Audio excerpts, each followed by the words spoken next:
발목 인대 파열은 무조건 깁스를 오래 한다고 해서 통증이 해결되는 것은 아닙니다.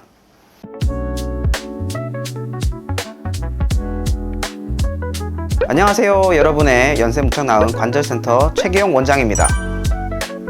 우리 몸 전체의 무게를 견디고 걷거나 달릴 때 넘어지지 않게 해주고 달리게 해주는 고마운 발목에 대해서 여러분들은 얼마나 알고 계십니까? 늘 안정적으로 관절을 붙잡아주는 인대 역할이 중요한데요. 한 번씩 접질리거나 꺾이게 되는 경우가 있는데, 이럴 때 곧 괜찮아지겠지 하고 지내는 경우가 있는데, 이러다가 발목 만성 불안정증을 겪게 되어 고생하시는 경우가 왕왕 있습니다.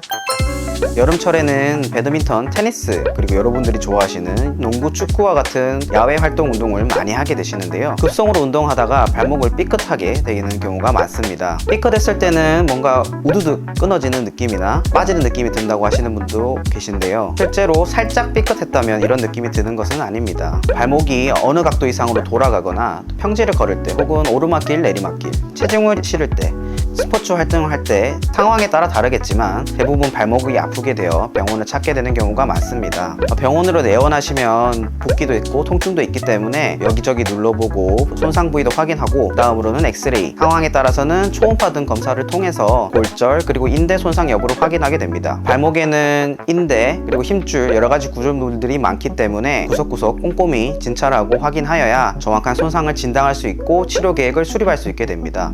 흔히 여러분들이 아시는 발목이 삔다는 것은 의학적 용어로 발목 염좌라고 부르고 있습니다. 크게 3단계로 나누게 됩니다. 1도 염좌는 발목 인대가 찢어지진 않았고 늘어난 상태를 의미하며 가볍게 인대가 긴장된 정도, 2도 염좌는 발목 인대가 부분적으로 파열된, 하지만 완전 파열이 아니라 심하지 않은 손상으로 분류하고 있고, 하지만 완전하게 찢어진 상태는 아닙니다.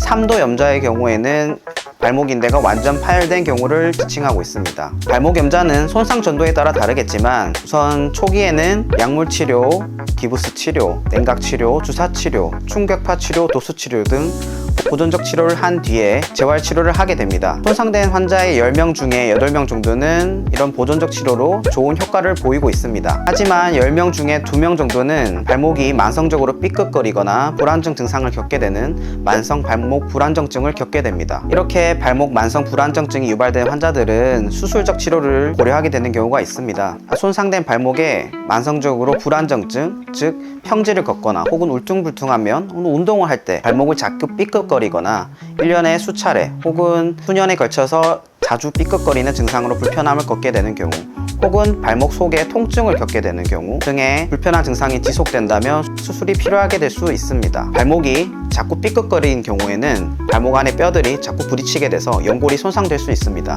이런 경우에는 환자분들이 발목 깊숙한 곳에 통증을 느끼게 되고, 때에 따라서는 발목이 자주 붓게 되는 불편함을 겪게 될 수 있습니다. 이런 만성 발목 불안정증을 겪게 되는 환자분들은 반복되는 삐끗거림, 즉 불안정증을 해결하기 위해, 또한 연골 손상을 진행을 방지하기 위해 수술적 치료를 고려하게 됩니다. 수술적 치료 방법에는 여러 가지가 있으나 환자분의 인대 상태와 증상에 따라서 여러 가지 치료 선택지가 있습니다. 가장 여러분들이 많이 들어보신 선택지 중 하나는 인대 봉합술이 있습니다. 발목 인대 봉합술은 남은 인대를 상한 부분을 부분적으로 정리하고 난 뒤에 인대를 제 위치에다 당겨서 봉합하는 수술 방법입니다. 전통적으로는 발목 인대 부분을 절개하여 남은 인대를 당겨서 꼬매는 절개한 봉합술을 시행하였지만, 최근에는 다양한 기술들이 개발되어 관절 내시경을 이용한 봉합술을 시행할 수도 있고, 내부 고정 장치를 이용할 수도 있으며, 심한 경우에는 인대 재건술을 시행하기도 합니다.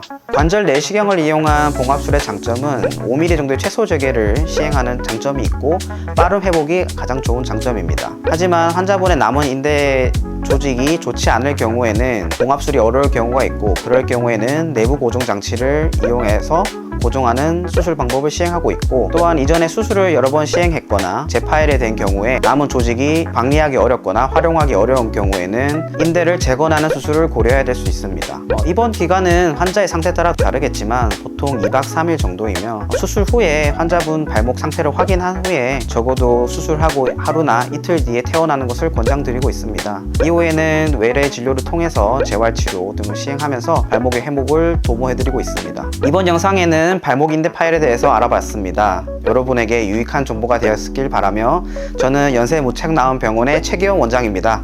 다음에도 또 찾아주시길 바랍니다. 감사합니다.